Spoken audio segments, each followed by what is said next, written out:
Quizá la única ventaja de la gresca que están montando a las derechas en el Parlamento en España, o en las calles en Argentina, o en los barrios residenciales en Estados Unidos, sea que actúan como si nadie les estuviera viendo, cuando en verdad todos les estamos viendo. Eso nos permite sacar enseñanzas. Históricamente, en el entorno de las derechas siempre han estado personas que tenían más que ganar con el orden existente que con el prometido. Era, de hecho, una derecha de orden. Ahí estaban empresarios, banqueros, obispos, altos funcionarios, oficiales del ejército, latifundistas, señoritos y siempre cortesanos de todo pelo. Sin embargo, en tiempos de crisis surge una extrema derecha que puede ser incluso antisistema. Su composición es más compleja y en vez de gente de orden son gente de desorden, especialmente cuando gobiernan fuerzas de la izquierda, donde pueden cargarse un país con tal de regresar al gobierno. Eso valía para la Emilia-Romaña del 22, al Berlín del 33, a la España del 36, a la Argentina de 2020 o a la España de esta mañana. La composición de esa extrema derecha, con capacidad de arrastrar a la derecha tradicional, es muy variada y solo les une el odio que tienen a la izquierda, a las mujeres, a los que poseen una idea diferente de la patria o a los que les impiden, por supuesto, sus business y sus corruptelas. Ahí aparecen aristócratas venidos a menos, con nostalgia de lo que fueron algún día. Hay iluminados y muchas luces, que creen que entre la patria y ellos hay un diálogo eterno.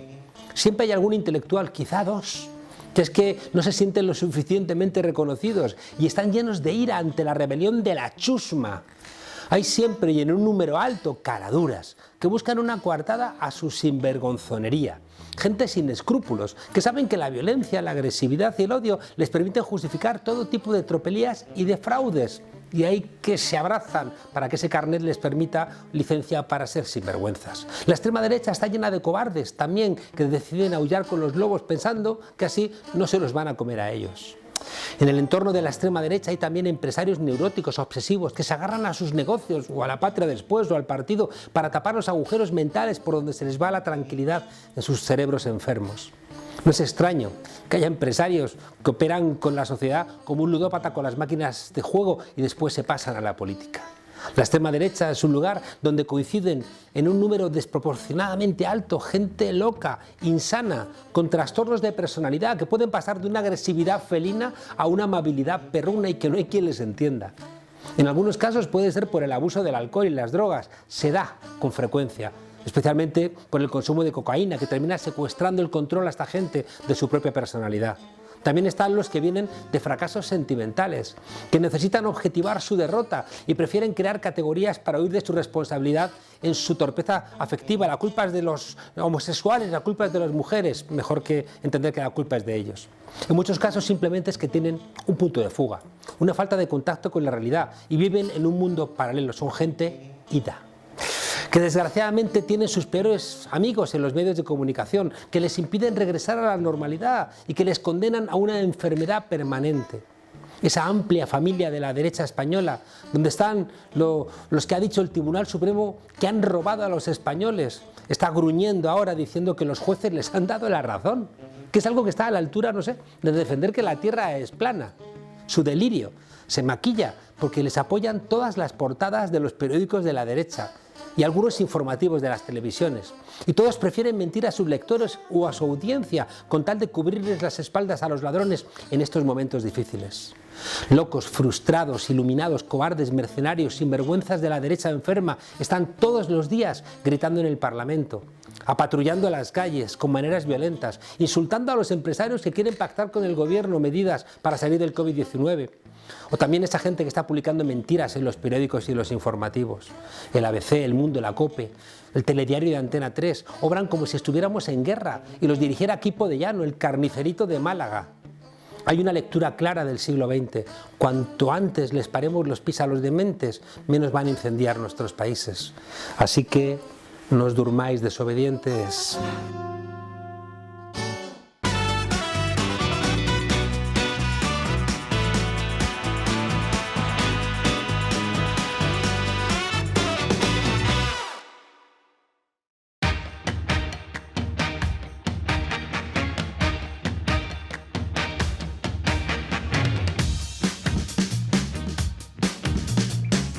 El capitalismo libertario o anarcocapitalismo es, por un lado, como dice su nombre, capitalismo, es decir, defiende un sistema económico basado en la propiedad privada de todos los medios de producción y la búsqueda del beneficio a través del mercado. Y también es libertario, que es la forma de llamar en inglés al anarquismo, es decir, que no está a favor de la regulación estatal de otra cosa que no sea garantizar los contratos privados, defender la propiedad privada a través de la policía y las fronteras a través del ejército. Por supuesto, el Estado no debe regular el mercado, porque el mercado, dicen, se autorregula. La ilusión se ha vuelto realidad y cuanto más real se vuelve, con más desesperación se desea. Capitalismo absoluto. Van, por tanto, un paso más allá del liberalismo clásico, cuya pretensión es limitar el poder. Defienden que nadie les puede obligar a sacrificar ninguna libertad individual por un bien social. Este ejemplo es, a todas luces, una exageración, ¿no? Como aquella señora enjollada que se llevaba a su doncella con el mandil a golpear una cacerola contra un gobierno de izquierdas. Un hombre manifestándose contra el gobierno montado en un Mercedes descapotable conducido por un chofer es, a todas luces, una caricatura. Pero no anda como metáfora desencaminado, porque detrás de esto lo que hay es la soberbia y la prepotencia de quien defiende desde un individualismo exacerbado una sociedad libre de cualquier tipo de cooperación, que es intolerante con los que llama perdedores, los losers, y que no asume que todas las vidas valen lo mismo. ¡Por el amor de Dios, hay mujeres y niños aquí abajo! ¡Déjennos salir para que tengamos una oportunidad! En conclusión, debe ser el mercado el que nos coloque en nuestro lugar, aunque no hayamos tenido las mismas oportunidades, ni la sociedad nos haya capacitado de la misma manera. ¿Por qué no has aprendido chino mandarín por tu cuenta por las noches en internet? El mensaje que te lanzan es que has fracasado por tu culpa. Es lo que se llama el anarcocapitalismo.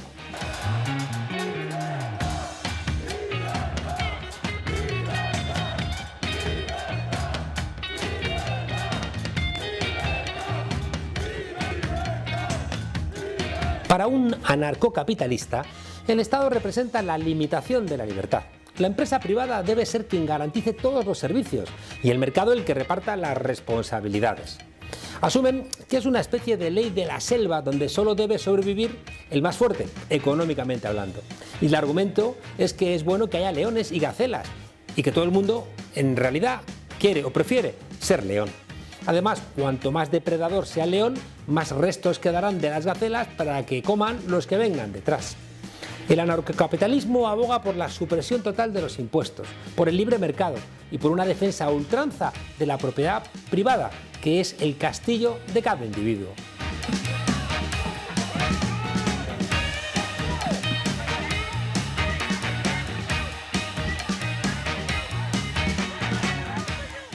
La defensa a ultranza de la mercantilización necesita ver a los demás como competidores, como si viviéramos en un mercado. Y claro, si no los ves como competidores, los ves incluso como enemigos. En la lucha por los mercados no haces prisioneros. Coca-Cola y Pepsi-Cola se vigilan los talones. De ahí que no sea extraño que se tenga que justificar por qué no se ayuda a los perdedores o por qué no hay ningún tipo de cuestionamiento de la explotación. El anarcocapitalismo, a diferencia del anarquismo, que implica un discurso de la solidaridad, trae consigo comportamientos xenófobos, misóginos e implacables siempre con los más débiles. La crisis de 2008, sobre todo en el ámbito político y sociocultural, se solventó desde esos principios. Y por eso no es extraño el auge de empresarios en política o de políticos tradicionales que enarbolan un discurso guerrero y hacen del odio el motivo principal de su ideología. Trump, Salvini, Bolsonaro, Abascal, Erdogan, Piñera o Duque son ejemplos de este comportamiento. Esta defensa de identidades excluyentes implica un nacionalismo étnico que puede relacionarse con el fascismo precisamente por esa violencia excluyente con los que no son de tu raza. Esa lucha de todos contra todos se ve apoyada en gran medida por personas que defienden el liberalismo económico más desregulado. Vamos, que sea el mercado el que nos coloque a todos en nuestro sitio. Y que el origen del liberalismo económico no fue diseñado como se pensaba por los calvinistas ingleses, sino por los jesuitas españoles. El Instituto Juan de Mariana, de orientación ultraliberal, bebe de la misma fuente de aquella famosa escuela austríaca de principios del siglo XX, con Mises y Hayek, caracterizada por criticar las teorías neoclásicas, marxistas, keynesianas e incluso las monetaristas. Murray Rothbard, el economista de cabecera de los multimillonarios americanos, es considerado el padre teórico de una doctrina que propone una sociedad basada en el derecho privado, que prescinda totalmente de la regulación del Estado porque entiende que los derechos son naturales. La conclusión es que, como todos los derechos son naturales, la apropiación de todo lo que deseemos es igualmente natural. Propiedad privada, libre iniciativa empresarial y limitación de los poderes públicos representan la santísima trinidad de esta religión que cultiva el culto al dólar. El egoísmo racional, el individualismo y el capitalismo del laissez-faire, es decir, de dejar hacer, que defendía la filósofa americana de origen ruso Ayn Rand. Los Vanderbilt, los Carnegie, los Gettys, los Morgan, los Hearst, los Rockefeller. ¿Cómo crees que obtuvieron ese dinero? Anexando territorios y licencias y negocios, y matando a la población nativa, importando esclavos y vendiendo armas. Decía Marx que los grandes hechos y personajes de la historia se repiten dos veces, primero como tragedia y luego como farsa. El anarcocapitalismo tiene entre sus muchos problemas su escasa entidad filosófica, lo que le lleva a cometer muchas contradicciones. En la práctica y en sus consecuencias representa una especie de remake corregido del fascismo de los años 30. El que gana siempre hay que verle como moralmente superior, aunque gane esa fuerza de ser violento, de dar muchos palos y de no tener escrúpulos. Han sido los patronos quienes han plantado a los fascistas, los han querido, les han pagado. Y con los fascistas los patronos han ganado cada vez más, hasta no saber dónde meter el dinero. Sus pretensiones mesiánicas son las mismas, salvar a Occidente de la decadencia y con una narrativa parecida. El supremacismo cultural, es decir, la nación America First, el ultraconservadurismo, la fe ciega en el capitalismo. Un capitalismo, eso sí, en riesgo por culpa del mestizaje, de la destrucción de la familia y de la diversidad sexual. Si el individuo con capacidades de hacer oír su voz es la clave de todo el discurso, todo lo que debilite el poder de esos individuos es malo.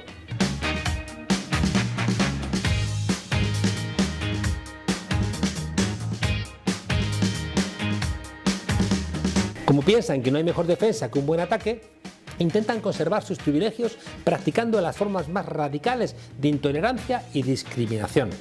Sus enemigos son los de siempre, los inmigrantes, las mujeres, los homosexuales, los trabajadores sindicados, los propios sindicatos, los comunistas, los ecologistas, los jueces honestos o los perdedores que quieren quitarle la riqueza a los ricos o exigir que la vacuna del COVID-19 llegue a todo el mundo y no sirva solamente para enriquecer a un laboratorio que la ha podido descubrir gracias a dinero casi siempre público. Hay que apartarlos físicamente de los demás. Tendrán que ser erradicados de la sociedad. Estas frases no son de Hitler, son parte del libro Monarquía, Democracia y Orden Natural, del profeta del anarcocapitalismo Hans Hermann Hoppe.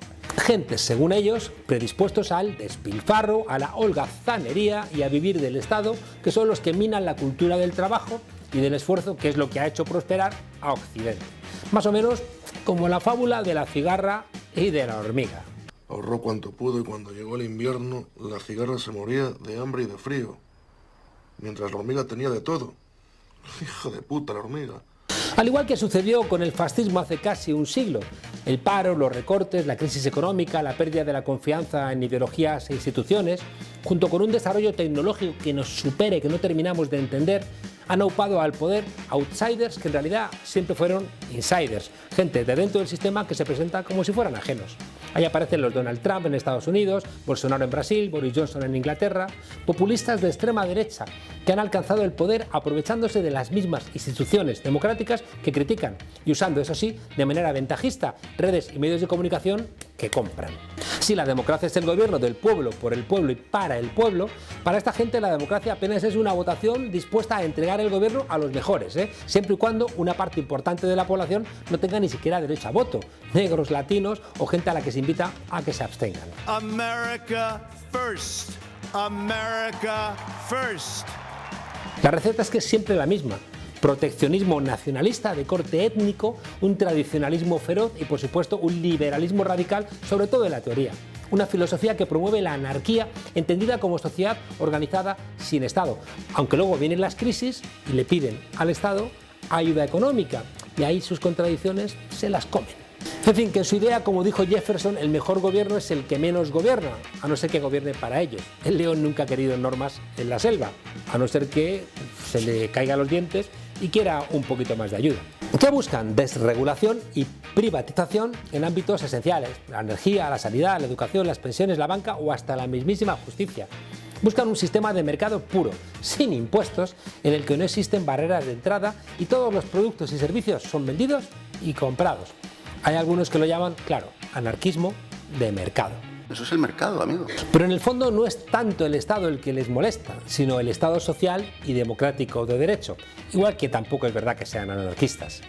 Y resulta paradójico que por querer alejarse de cualquier posición que apoye la existencia del Estado, acaben coincidiendo con aquellos grupos que se sirven del Estado para imponer un gobierno de facto. No están tanto en contra del Estado, no es verdad. Lo que quieren es un Estado que sirva a sus intereses. Esta deriva, ciertamente ilógica, proviene de confundir la libertad del ciudadano para disponer de sus bienes como quiera con la libertad del político y del colectivo para sacar adelante cualquier legislación que se presente y se apruebe democráticamente.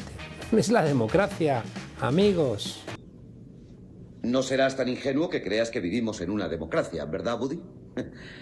Esto es un mercado libre. ¿Es viable esto que llaman anarcocapitalismo? Es obvio que la anarquía es posible, como lo demuestra la mayor parte de la historia humana y la pervivencia contemporánea de pueblos sin Estado, como ocurre con algunas tribus remotas en África, en América o en islas del Pacífico, o lo que nos podría brindar el desarrollo tecnológico. Pero el anarquismo tiene dos principios incuestionables. No hagas a los demás lo que no quieres que te hagan a ti. Y no te olvides de que todos los seres humanos son tus hermanos y hermanas. Esto compatibiliza mal con un capitalismo sin reglas. El capitalismo solo puede existir cuando derechos como el de la propiedad están garantizados sin límite. Y para proteger estos derechos se necesita la fuerza de un gobierno constitucionalmente limitado por leyes objetivas, no interpretables. Si no es así, el resultado sería una lucha entre agencias de seguridad privadas, es decir, una guerra civil, es decir, algo donde al final quien triunfara sería el que lograse destacar en la ley del más fuerte.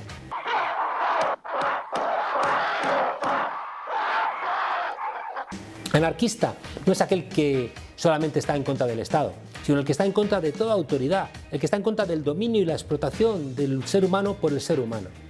Estos capitalistas que están en contra del Estado no están en contra del dominio y la explotación, no, simplemente están en contra de pagar impuestos o que les limiten de cualquier forma su desmesura o su ignorancia. No se ponen mascarilla, no quieren límites de velocidad, no quieren usar el cinturón de seguridad, quieren fumar donde les apetezca, exigen comprar el cuerpo de las mujeres de cualquier edad, sean niñas, mayores. Son ellos, en su individualidad, la base de la que parte todo. A mí no me gusta que me digan, no puede usted ir a más de tanta velocidad. El neoliberal quiere ser libre de explotar libremente recursos, animales y personas sin que nadie, ni siquiera la sociedad, pueda exigirles cuentas. Por eso, para convencer a una mayoría social que les lleve al poder, necesitan mentir, necesitan convencer a las clases medias, a los pequeños propietarios, a los pequeños burgueses, de que los gobiernos los inflan de impuestos y les complican la vida con una burocracia administrativa innecesaria. El Big Government, el gran gobierno, es como el Big Brother que te vigila. Y al final las víctimas tienen que votar a los verdugos. Y eso es contraintuitivo. ¿Te llamas Toby? Quiero oírtelo decir. ¿Te llamas Toby? En realidad, anarquismo y capitalismo son como el agua y el aceite, no se mezclan. Son un oxímoron, esos dos conceptos que si los juntas como son opuestos, dan como resultado algo incoherente.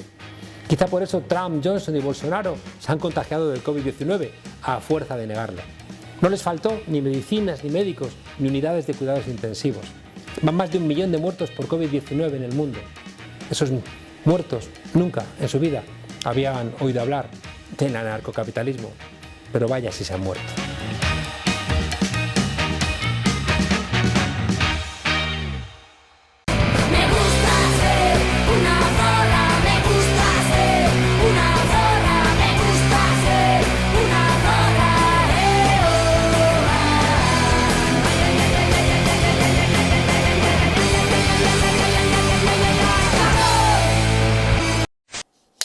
Bienvenidas al Tornillo, el microespacio feminista en la frontera. Hoy vamos a hablar de por qué hay que ser feminista. ¿Ya estáis diciéndoles a las mujeres lo que tienen que hacer y lo que no?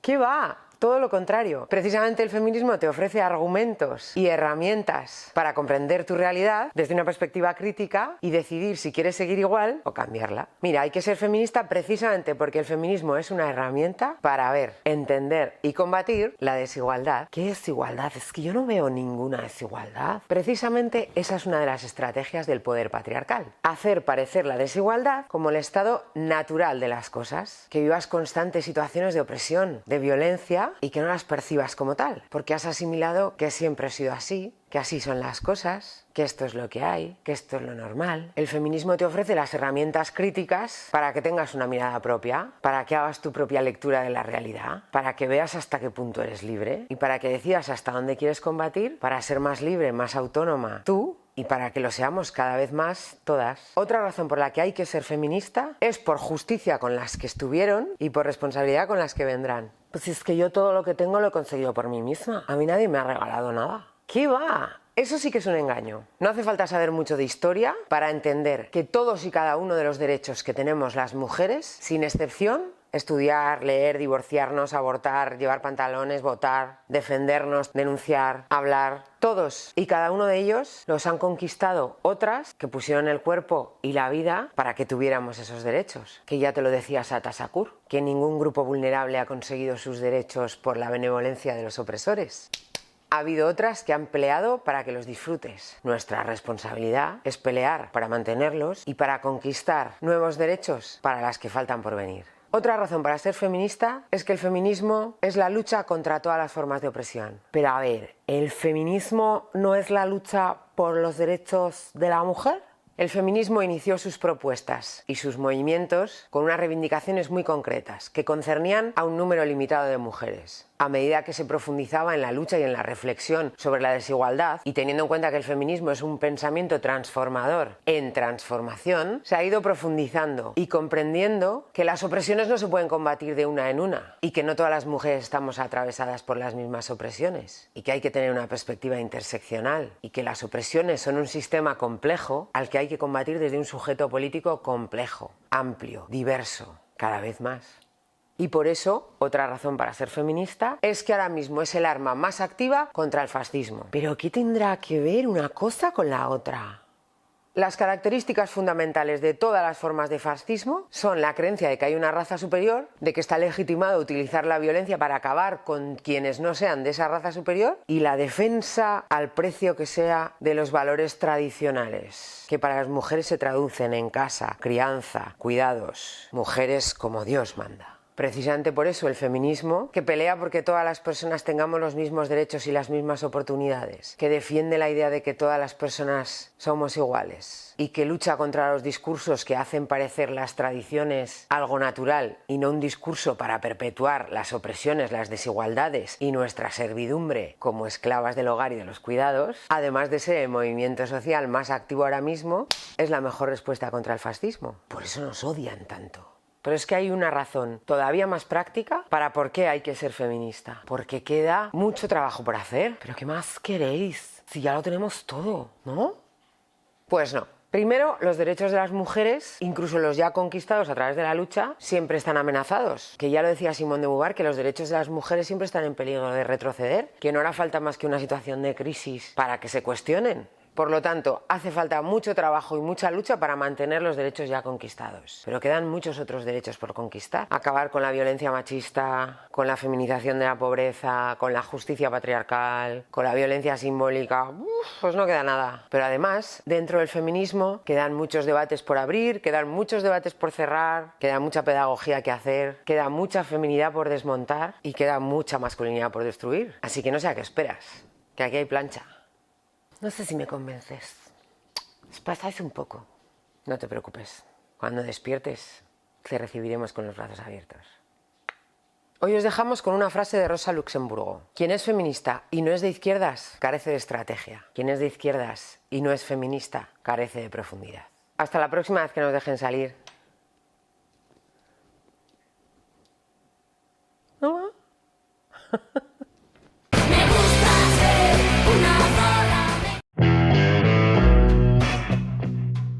Poco dura la alegría en la casa del pobre y pobre Partido Popular.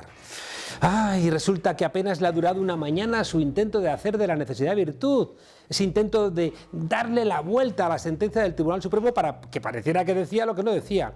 Había una nota para la prensa donde se resumía los 1800 folios de la sentencia de la Gürtel, y el que la redactó pues había desayunado con la COPE o estaba aturdido por los gritos parlamentarios. El caso es que pocas horas después han tenido que, desde el Tribunal Supremo, sacar otra nota, diciendo que nada, que eso que estaba diciendo el PP no casaba bien con la verdad, y que las menciones a la caja B del PP en la sentencia que dictó la Audiencia Nacional no eran en absoluto excesivas, ¿de acuerdo? O sea, el Tribunal Supremo dice que esas referencias no eran excesivas. Los portavoces del Alto Tribunal han pedido disculpas, porque el adjetivo excesivas estaba escrito, pero en el voto particular de la Audiencia Nacional de Ángel Hurtado, no estaba en ningún otro lugar. Por cierto, alguna recompensa ha tenido colocándolo en ESMES, ahora otra vez en el Supremo. Eso de excesivas no aparece en ninguno de los 1800 folios de la sentencia. ¿Y habrán despedido al que redactó la nota inicial? Porque esos errores suenan intencionados. Porque pensar que el Supremo ha troleado al PP, o que le ha dado una salida, no sé, que en fin, que la primera nota o la redactó un incompetente o era un submarino del PP. Sea como fuere, esta mañana en Génova 13 han almorzado tuit de Rajoy a las finas hierbas. El 31 de mayo de 2018 afirmé ante el Pleno del Congreso de los Diputados que la sentencia Gürtel no condena al Gobierno de España, ni a su presidente, ni a ninguno de sus miembros. No condena a ningún militante del Partido Popular, mire usted, y no recoge ninguna condena penal contra el Partido Popular. Y resulta que en un alarde de cinismo, meme.rajoy, que no tiene por qué ser el mismo que aparece en los papeles de Bárcenas, pues ha sacado pecho en Twitter diciendo aquello de pío pío que nosotros no hemos sido. Pero ha sido un intento baldío, porque el Supremo ha remarcado que en modo alguno resulta reprochable, está hablando de la Audiencia Nacional, el haber mencionado en su sentencia los diferentes medios de prueba que relacionan al PP con la trama Gürtel, y que en ningún caso la sala incluye la palabra excesivas al valorar los párrafos sobre la caja B, repito, en el voto particular de Ángel Hurtado, al cual ESMES acaba de colocar en la sala segunda del penal en un Consejo General del Poder Judicial caducado. Pero el Partido Popular sí que tiene que tener credibilidad para hablar de corrupción, porque es nuestra seña de identidad. Ratifica el Supremo que el Partido Popular es el nexo común que sirvió de amalgama al conjunto de episodios y actuaciones recogidos en la Declaración de Hechos Probados por la Audiencia Nacional. Vamos, que todo tenía un sentido donde al comienzo y al final estaba el PP. Adjudicaban la obra a un empresario corrupto, recibían a cambio una mordida, inflaban el precio de la obra, repartían esa mordida, que por cierto sacaban de una caja B punto, financiaban campañas electorales del PP, daban sobresueldos a la dirigencia y además regalitos a una exministra o a su marido, o también a un exviceconsejero de Esperanza Aguirre, López Viejo. Vamos, que todo es del PP. Y está, cuidado, solamente una de las piezas donde están estos acusados. Váyanse a tomar vientos sinvergüenzas. Y hoy todo el día mintiendo en el Parlamento, en las portadas de los diarios, en las tertulias, en la emisora de los obispos o en las emisoras de empresarios vinculados a la mafia de Villarejo. Todos mintiendo para no reconocer lo que ha hecho el PP. La moción de censura presentada en mayo de 2018 estuvo totalmente justificada. Aquella moción se basaba en lo que hoy refrenda el Supremo, una sentencia que condenó a cargos públicos y orgánicos del Partido Popular. Pues que Ana Mato, Luis Bárcenas o López Viejo eran de Podemos. Igual sale García Egea, el rey de la aceituna saltarina, y lo defiende, que es que estos tipos eran de Podemos. La moción estaba basada en una de las frases más demoledoras de aquel fallo que hoy ratifica el Supremo. Una trama de corrupción tejida entre las empresas inmersas en el caso del PP, que suponía un auténtico y eficaz sistema de corrupción institucional. Mire usted, y no recoge ninguna condena penal contra el Partido Popular. Ya conocemos lo que dice el Tribunal Supremo por partida doble y lo que opinan Mariano Rajoy, Pablo Casado y Cuca Gamarra. Falta por saber lo que piensa Luis Bárcenas, tras ratificar al Supremo que Rosalía Iglesias, su señora, conocía el origen delictivo del dinero de su marido y va a entrar en prisión con una pena de 12 años. ¿Cantará Luis Bárcenas al conocer la sentencia? ¿Empezará de verdad a colaborar con la justicia? Igual como en La Voz puede haber sorpresas inimaginadas. Mira que si nos enteramos al final de quién era realmente M. Rajoy, hasta la semana que viene, desobedientes.